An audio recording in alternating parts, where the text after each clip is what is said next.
Hey everyone, thank you so much for the views, thank you for the likes, thank you for the comments. Do continue to do so. I really appreciate your support. Share and like this video, share it with your friends, share it with your frenemies, share it with your friends, share it with anybody and anyone that you can come across with. And I do hope that you find the contents of this video valuable. So in my last video, I told you that I want to be rich, I want to be wealthy. And what did I do? I read this book. It took me about a week to read this book. And today in this video, I will share 5 lessons that I wish I had stuck to in my 20s, now that I am a 34-year-old mom with a 1-year-old.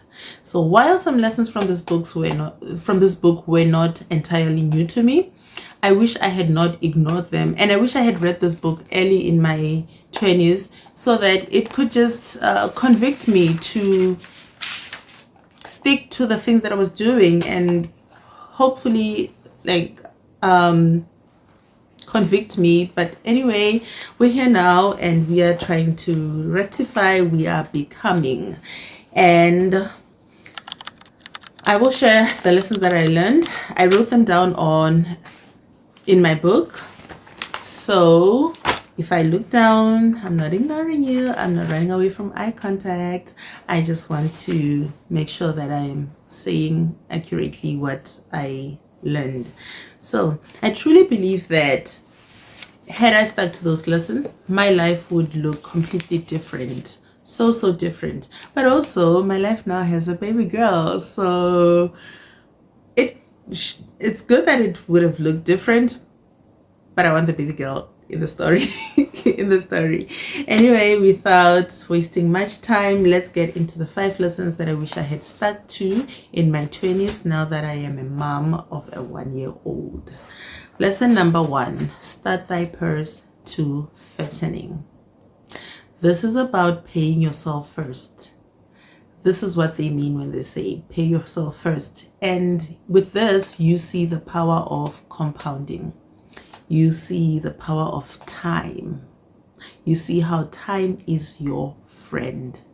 The one mistake I made in my 20s is withdrawing from my investments or using up my savings when really another way could have been found.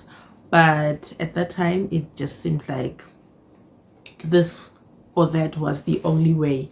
But yeah, start that purse to fattening. This means as little as 10% of your income should be put away and not touched for quite a long time. And looking back, I ate my slaves, but we can make new ones, right? We can buy new slaves, right? Anyway, you need to get the book to understand why I'm saying that. Number 2 is control thy expenditures. What does this mean? This means you should classify your expenses. Not everything should weigh the same priority weight. And another thing I took from this was that you should not be in one store every single month, whether you're bulk buying or you're buying quality things, especially clothes that can last you for quite some time without you needing to go to the store every other month to replace a shirt or a jean. Yes. So lesson number 3: make thy gold multiply. This one felt very personal. I was like, George, are you coming for me? Are you trying to choke me? Are you trying to unalive me? Anyway, make thy gold multiply. Wealth is not in the purse, but it's in the business or income built to, make it. Yeah, the income built, source of income built. And this took me back to my university years, where in my second year, was it my second year or my third year, I started selling cosmetic brands. So 2 cosmetic brands, and in my third year, I then started baking muffins and selling in the late afternoons. You know, when people are tired from class, they're cooking, or somebody's still using the communal stove, so they need to either nibble on something, or they will wake up later on and they will study, they need something to nibble on, or they're cooking and they just want to nibble on something. Like, just the idea is to nibble while doing something. And I was right there presenting myself, muffin girl. What's a muffin? Chocolate, vanilla, cappuccino? I got you. Anyway, I used to sell muffins in university, go muffins, and I used to also I'm selling cosmetic brands. So those were very profitable, I won't lie. And on top of getting an allowance from my parents, yeah. So had I stuck to those three businesses, I probably would be, somewhere else. So on average, and this is back in 2012, 13, 11, somewhere there, I would take home about 450 from selling the muffins. And of course, I had to buy ingredients from that. But if I'm putting away 150 every day for 30 days, for 60 days, you tell me. And from the cosmetics, I would probably profit about 750 or 800 per month, because I would sell about 1.8, 2,000, and then of course you have to send the money, and I would get products in return, which my mom enjoyed. But yeah, I think when I started working, then I got comfortable. I admit, salary got me comfortable, and not because it was such a comfortable salary, but because it was just girl, relax. You don't have to knock on anybody's door. You just have to sit in front of the computer. It's okay. We know how much is coming. As opposed to that, we didn't know. You had to be on your feet. Yeah, salary took out the Miss Hustler out of me. Let me tell you, when I was in university and they asked us to create our own Gmail accounts, I said I was Miss Hustler. I was Miss Hustler. And because I hustled, I hustled. I just didn't want to sit down. Okay, anyway, let's move on. Lesson number 4.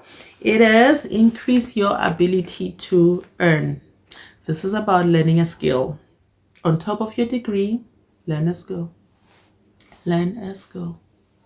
Something outside of maybe your everyday, or something on top of your everyday trade that can enhance your ability to earn better, your ability to negotiate for even better if you want to stay for the same company.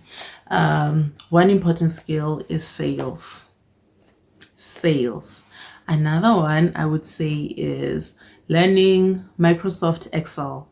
People don't want to work with spreadsheets. People work with spreadsheets, but people don't want to create formulas and whatnot. And if you're that person who can do it, it's a skill.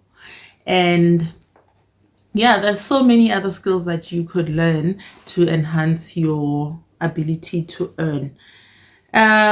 So I remember also I sold houses, and yeah, if I had stuck to sales, I would probably also be able to position myself better in other things, or even sell myself much better in contracts and things like that.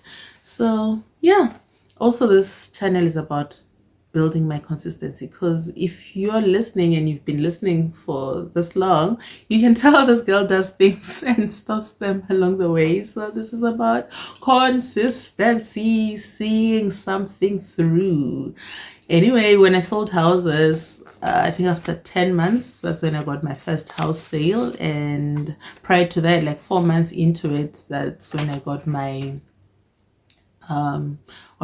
rental.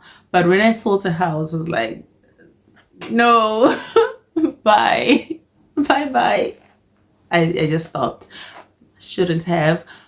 Could have used it as a side thing, but anyway, it's okay. Let's move to lesson number 5.